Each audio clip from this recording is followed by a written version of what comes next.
Hello students, my self सी ए डिम्पल डांगी। आज हम लोग SA 560 सब्सिक्वेंट इवेंट्स पढ़ेंगे।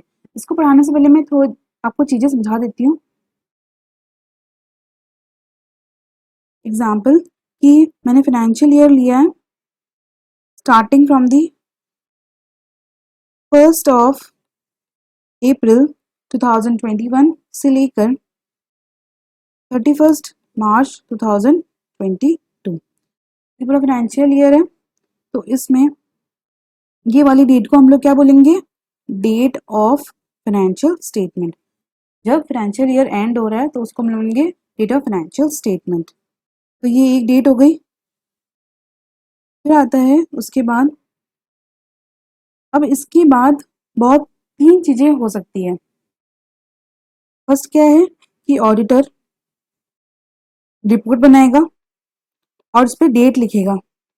वो डेट को बोलेंगे डेट ऑफ ऑडिटर रिपोर्ट।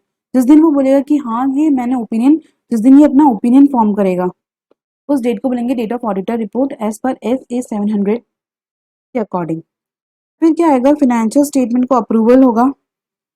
जो भी बोर्ड ऑफ डायरेक्टर्स है वो उसको अप्रूवल करेंगे, तो उसको बोलेंगे date of financial state approval of the financial statement. और फिर आता है फाइनेंशियल स्टेटमेंट इशू किए जाएंगे टू द पब्लिक और द थर्ड पार्टी, तो उसको बोलेंगे date of financial statement are issued. Example जैसे कि ऑडिटर ने इस डेट पे 25 मई को ऑडिटर रिपोर्ट अपनी इशू कर दी, इस दिन को क्या बोलेंगे हम लोग? Date of auditor report. और साथ में इसी दिन क्या हुआ था कि अप्रूवल मिल गई थी फाइनेंशियल स्टेटमेंट को, हम लोग उस डेट को बोलेंगे date of financial statement approval. तो ये 2 इवेंट हो गए। अब उसके बाद क्या हुआ कि फाइनेंशियल स्टेटमेंट इस दिन क्या हो गए? इश्यूड। फाइनेंशियल स्टेटमेंट इस दिन क्या हो गए? इश्यू। तो इस डेट को हम लोग क्या बोलेंगे? Date of financial statement are issued. तो ये हम लोग की 4 डेट्स हो गई है। फर्स्ट ये वाली डेट, ये वाली 2 डेट्स और ये वाली 1 डेट। अब क्या हो रहा है कि जो भी ऑडिटर है,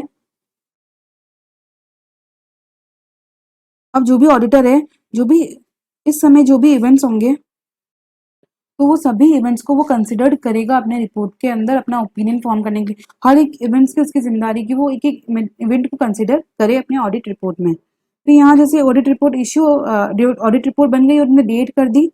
अब क्या हो रहा है कि इसके बाद जो भी है फाइनेंशियल स्टेटमेंट इशू के पहले या इशू के बाद जो भी इवेंट्स अकर हो रहे हैं, जो कि उसको लगता है कि ये जो 2 इवेंट्स हैं, ये अगर इवेंट्स मुझे इस दिन पता होते जब मैं अपना ऑडिट रिपोर्ट को डेट कर रहा था, तो आई वुड हैव अमेंड, मैं उस दिन अपने ऑडिटर रिपोर्ट को अमेंड कर सकता था। तो वो इन जो भी इवेंट्स हैं उनको सबको कंसिडर करेगा, जो जो इवेंट्स उसको लग रहे हैं कि वो अफेक्ट कर रहे हैं उसके रिपोर्ट को। तो क्या होगा फिर? तो यहाँ पर ऑडिटर ये इवेंट्स को तो कंसिडर करेगा और साथ में ये जो भी इवेंट्स होंगे उसको लगता है कि वो अमेंड कर सकता था यहाँ पर अपने ऑडिट रिपोर्ट को, तो उनको भी कंसिडर करता है। जो जो इवेंट्स को वो कंसिडर कर रहा है उसको हम लोग बोलेंगे सब्सिक्वेंट इवेंट। तो ये वाले तो सब्सिक्वेंट इवेंट है ही है, और साथ में ये वाले इवेंट्स फाइनेंशियल स्टेटमेंट इशू या फिर उसके बाद वाले डेट्स, तो उसको तभी वो इवेंट्स जो कि उसके अगर पता होते हैं उसको ऑडिटर रिपोर्ट के दिन, तो डेट ऑफ ऑडिटर रिपोर्ट के दिन, तो वो उसको भी इवेंट्स को हम लोग सब्सिक्वेंट इवेंट बोलेंगे। अब क्या डेफिनेशन है? Date of financial statement, date of the end of the latest period covered by the financial statement, example 31 March. Date of auditor report, date auditor dates report on financial statement. Date of approval same हम लोग की date थी example में, जब all statement comprising financial statement and notes सब prepare हो चुके हैं, फाइनेंशियल स्टेटमेंट वगैरह सब प्रिपेयर हो चुके हैं, नोट्स भी सब प्रिपेयर हो चुके हैं। अब क्या? Authority take responsibility for those financial statement approval, अगर तब उस बोलेंगे date of approval of the financial statement. Date of financial statement are issued, कब इशू मानेंगे हम लोग? जब वो available to the third party, public को वो अवेलेबल हो जाते हैं तब।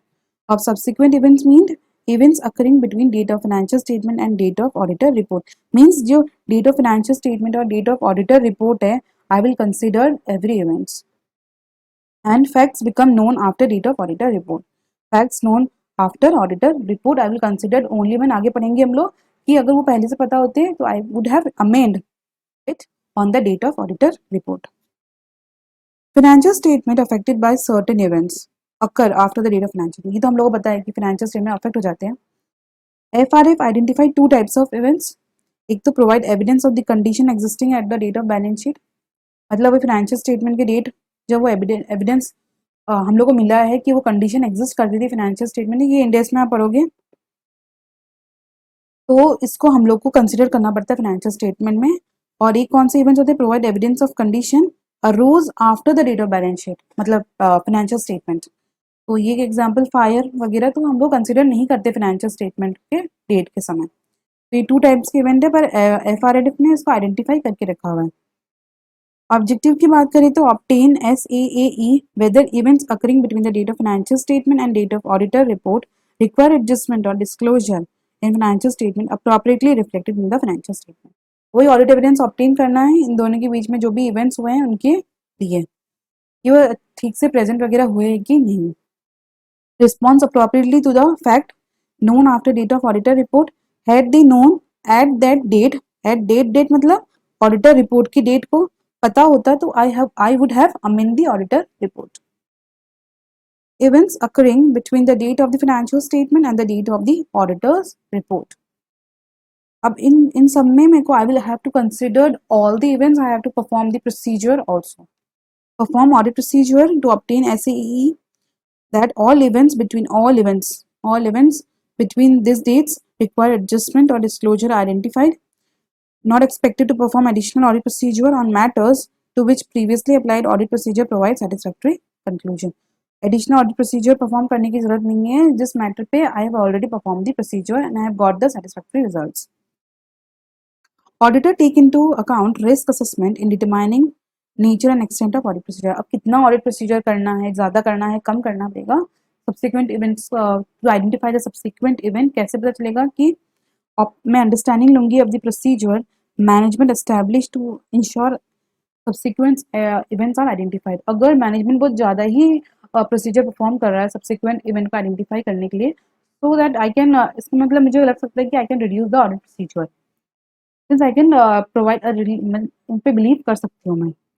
इंक्वायरी करके भी पता चल सकता है ऑफ मैनेजमेंट और TCWG कोई सब्सिक्वेंट इवेंट अकर हुआ है क्या विच माइट अफेक्ट, मेरे को डायरेक्टली उनसे इंक्वायरी करने से भी पता चल सकता है। Reading minutes of meeting of the owner और मैनेजमेंट और TCWG held after date of financial statement and inquiry about matter discussed for which minutes not available.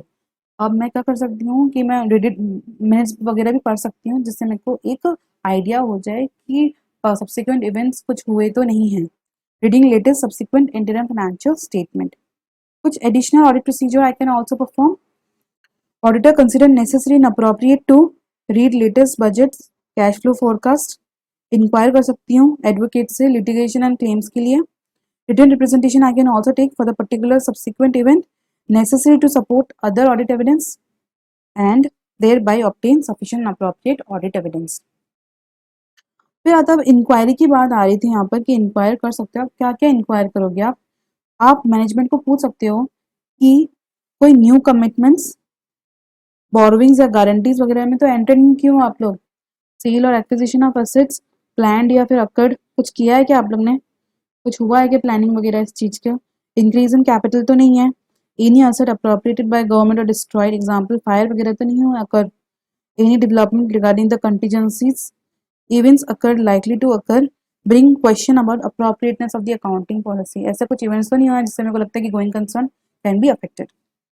Events occurred relevant to the measurement of estimates of provisions, events occurred relevant to recoverability of the asset।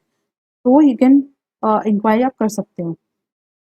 फिर आता है facts which become known to the auditor after the date of the auditor's report but before the date of financial statements are issued। इसके बारे में ये बोल रहे हैं, इन डेट्स के बारे में बोल रहे हैं, तो आपको क्या करना चाहिए। अब आता है कि मेरे कोई ऑब्लिगेशन नहीं है to perform the audit procedure, however facts after auditor report but before financial statement are issued known that had known, अगर उसको पता होता है तो at the date of the auditor report तो वो क्या कर सकता है, अमेंड कर सकता है अपने रिपोर्ट को। ऑडिटर शेल क्या करेगा, वो discuss matter with the TCW, आप डिस्कस करो, determine financial statement needs amendment and inquire how management address matter in the financial statement. एक यहाँ पर एक पैरा का 12 करके अलग अलग जगह रेफरेंस देके रखा हुआ है। इसमें क्या है कि when laws and regulation of the financial reporting framework not prohibit management from restricting amendment in financial statement to affect subsequent event auditor। अब वो लोग क्या है, लॉज एंड रेगुलेशन मना नहीं करके रखा हुआ है कि you can amend the financial statement. तो ऑडिटर क्या कर सकता है, अपना जो भी ऑडिट प्रोसीजर है वो बोलेगा कि यहाँ पर जो भी हुए हैं इवेंट्स, जो मेरे को लगता है कि मैं अगर मुझे पहले बता दे कि I have would have amend the audit report, तो मैं वो जो ऑडिट जो भी इवेंट्स हुए I can only perform audit procedure for that event only. तो मैं आई कैन मैं रेस्ट्रिक्ट कर सकती हूँ अपने ऑडिट प्रोसीजर को for that subsequent particular subsequent event only. तो मैं कैसे कर सकती हूँ, ऑडिटर शेल वो क्या करेंगे, अब मैं दो चीजें कर सकता है, या तो ये या तो वो ऑडिटर रिपोर्ट के साथ। फर्स्ट है वो क्या करेगा अपने या तो वो अमेंड कर देगा अपने ऑडिटर रिपोर्ट को टू इंक्लूड एडिशनल डेट। एक तो डेट तो पहले से दी हुई है और date of auditor report original date तो उसने दे के रखी हुई है, वो क्या करेगा एक एडिशनल डेट और दे देगा। इसलिए बोलते हैं हम लोग उसको डुअल डेटिंग। वो एडिशनल डेट और दे देगा और उसमें लिख देगा नोट्स टू अकाउंट्स में जो भी एडिशनल डेट है उस डेट को एक सब्सिक्वेंट इवेंट हुआ था जो कि I have perform the procedure on that subsequent only. तो वो बोलेगा कि मेरे जो ऑडिट प्रोसीजर है on subsequent event restricted solely to the amendment. तो मैंने उस पर नोट्स में मैंने बता दिया है कि I have perform audit procedure on that particular subsequent event only. या तो मैं क्या कर सकती हूँ, प्रोवाइड न्यू और अमेंडेड रिपोर्ट, एक नया ही बना के दे दो, एक नया डेट से होगा पर उसमें ईओएम और ओएम पैराग्राफ में आप you can highlight and say that मैंने audit procedure on subsequent event जो भी हुआ था खाली मैंने उसी पे ऑडिट प्रोसीजर परफॉर्म किया है। तो ये जो दो डेट्स हम लोगों ने दी है यहाँ पर, तो उसको हम लोग डुअल डेटिंग बोलते हैं। उसमें क्या है कि when auditor amend to include additional date, यहाँ पर मैंने क्या दो डेट हुआ है तो एक एडिशनल डेट है, date of auditor report prior to subsequent amendment remains unchanged. वो जो मेन ऑडिटर का ओरिजिनल डेट था वो अनचेंज रहेगा because this date informs reader. ये इन्फॉर्म करेगा वो वाला डेट कि मैंने यहाँ तक के सब इवेंट्स वगैरह सब कंसिडर किए हैं। However additional date included in the auditor report inform करेगा रीडर को कि audit procedure subsequent to date date restricted to subsequent amendment of the financial statement. खाली मैंने जो जो फाइनेंशियल स्टेटमेंट में अमेंडमेंट हुआ है जो जो इवेंट्स के चलते I have performed audit procedure in that subsequent event only. फिर आता है ये पैराग्राफ 12 बोलता है कि आप you can issue either amend the audit report या फिर आप क्या नया अमेंड ऑडिट रिपोर्ट इशू कर सकते हो but you can include in the EOM paragraph that audit procedure restricted to that particular subsequent event only. Management क्या करता है, मैनेजमेंट अमेंड फाइनेंशियल स्टेटमेंट, अगर उसने फाइनेंशियल स्टेटमेंट को अमेंड कर दिया है तो what I should do, I should carry out the audit procedure. मैं देखूंगी कि सही से किया है कि नहीं। Unless circumstances in para number 12, unless उसने अमेंड नहीं किया है या तो उसने न्यू ऑडिटर रिपोर्ट इशू नहीं किया है विथ ईओएम पैराग्राफ, अगर उसने ये चीजें नहीं की है तो मैं क्या कर सकती हूँ, extend audit procedure to date of new auditor report. अगर मैंने ऐसे नहीं किया है तो जो भी सब्सिक्वेंट इवेंट जो अकर हुआ था जिस डेट तक, I have the responsibility to check each and every event till that date. तो मुझे एक नया मैं अगर इशू कर रही हूँ उस दिन पे एक ऑडिटर रिपोर्ट एक नया इशू करने जा रही हूँ तो I should perform extra audit procedure to identify other events too. Mostly auditor ऐसा नहीं करते हैं। Extend audit procedure to date of new auditor report, provide new auditor report on amended financial statement. एक नया का नया उसने ऑडिटर रिपोर्ट इशू कर दिया, ओरिजिनल जो ओरिजिनल डेट में इशू किया था उसका कोई अब रेलिवेंस नहीं है। अगर नहीं करता है मैनेजमेंट अमेंड तो वो क्या करेगा, if auditor report not yet provided the entity, क्योंकि अभी तक financial statements have not been issued, तो ऐसा हो सकता है कि ऑडिटर रिपोर्ट ऑडिटर के पास ही हो, तो वो कैसे मॉडिफाई कर सकता है ओपिनियन को। इफ ऑलरेडी प्रोवाइडेड, नोटिफाई करो मैनेजमेंट को कि आप इशू मत करना थर्ड पार्टी को बिफोर नेसेसरी अमेंडमेंट मैं कर दूं उसके अंदर। इफ इशूड, अगर उसने बात नहीं सुनी और उन्होंने इशू कर दिया तो मुझे एक्शंस लेना पड़ेगा। मैं क्या कर सकती हूँ, सीक लीगल एडवाइस। अब क्या होता है कि facts which become known to the auditor after the financial statements have been issued, वो same no obligation to perform the audit procedure ऊपर जैसा, पर इसमें भी हो सकता है कि मैनेजमेंट क्या कर सकता है, अमेंड कर दे। तो क्या करना पड़ेगा ऑडिटर को carry out the audit procedure same, पर रिव्यू करेगा वो स्टेप्स। इसमें क्या है कि थर्ड पार्टी को आप report have been gone to the third party और उनको फाइनेंशियल स्टेटमेंट और ऑडिटर रिपोर्ट मिल चुके हैं। तो अब ऑडिटर क्या करेगा, रिव्यू करेगा steps taken by management to ensure anyone receipt of the previously issued financial statement and auditor report. उनको इन्फॉर्म किया है कि नहीं मैनेजमेंट ने कि you shouldn't have relied on it. अब आपसे इस जो भी फाइनेंशियल स्टेटमेंट ऑडिटर रिपोर्ट है, you shouldn't rely on it because we have find a subsequent event unless circumstances in paragraph 12 apply same. वो सेम चीज होगी जो ऊपर देखी थी हम लोगों ने। अगर पैराग्राफ 12 अप्लाई हो जाता है तो वो क्या करेगा, अमेंड करेगा या तो प्रोवाइड न्यू रिपोर्ट, सेम वही चीज। फिर आएगा नो, अगर नहीं करता है मैनेजमेंट तो management not take necessary step, वो कुछ स्टेप वगैरह नहीं ले रहा है, किसी को इन्फॉर्म वगैरह नहीं कर रहा है वो, और साथ ही फाइनेंशियल स्टेटमेंट को अमेंड भी नहीं कर रहा है, तो वो नोटिफाई करेगा मैनेजमेंट को। Auditor will seek reliance to prevent future reliance on the auditor report. क्या बताओ कि अब इस ऑडिटर रिपोर्ट पे कोई भी रिलाई नहीं करेगा। अगर if despite no steps have been taken तो आप अप्रोप्रिएट एक्शन लो, अप्रोप्रिएट में सीक लीगल एडवाइस। तो ये कंप्लीट होता है SA 560 subsequent event. Thank you.